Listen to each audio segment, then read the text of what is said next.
இந்த திருமண விழாவில் ஒரு முக்கியமான நிகழ்வை அறிவிக்க விரும்புகிறேன். நம்முடைய தமிழ் சமுதாயம் சுயமரியாதையோடு தலைநிமிர்ந்து நடைபெறுவதற்கு காரணம் தந்தை பெரியார் அவர்கள். அதனால்தான் தந்தை பெரியாரை பற்றி எழுதின பாவேந்தர் பாரதிதாசன் அவர்கள் சொன்னார்கள், தொண்டு செய்து பழுத்த பழம், தூயதாடி மார்பில் விழும், மண்டை சுரப்பை உலகு தொழும், மனகுவையில் சிறுத்தை எழும்னு எழுதினார்.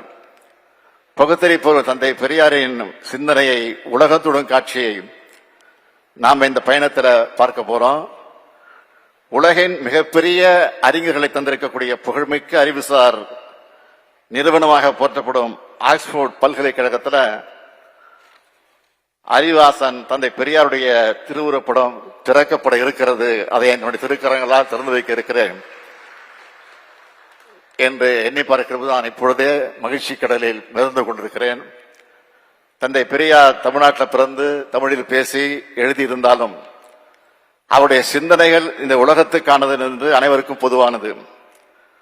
அவர் வலியுறுத்தின சுயமரியாதை, பகுத்தறிவு, பெண் விடுதலை, ஏற்றத்தாழ்வு, தன்னம்பிக்கை, அனைவரும் சமம் ஆகிய கருத்துக்களுக்கு எல்லைகள் கிடையாது. இவை உலக மக்கள் அனைவரும் பொதுவான வகையில் ஏற்றுக்கொண்டிருக்கிறார்கள். அப்படிப்பட்ட அறிவு மேதை உலகளவில் அடையாளம் காணப்பட்டு அங்கீகரிக்கப்படுவது நம்முடைய தமிழ்நாட்டுக்கு பெருமை.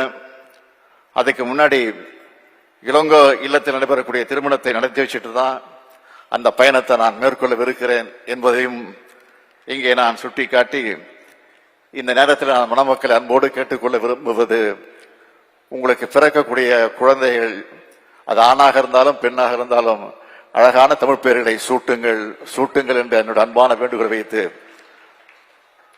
புரட்சி கவிஞர் பாவேந்தர் பாரதிதாசன் எடுத்து சொல்லி இருக்கக்கூடிய வீட்டிற்கு விளக்காய் நாட்டிற்கு தொண்டர்களாய் மணமக்கள் வாழுங்கள் வாழுங்கள் வாழுங்கள் என்று வாழ்த்தி விடைபெறுகிறேன். நன்றி, வணக்கம்.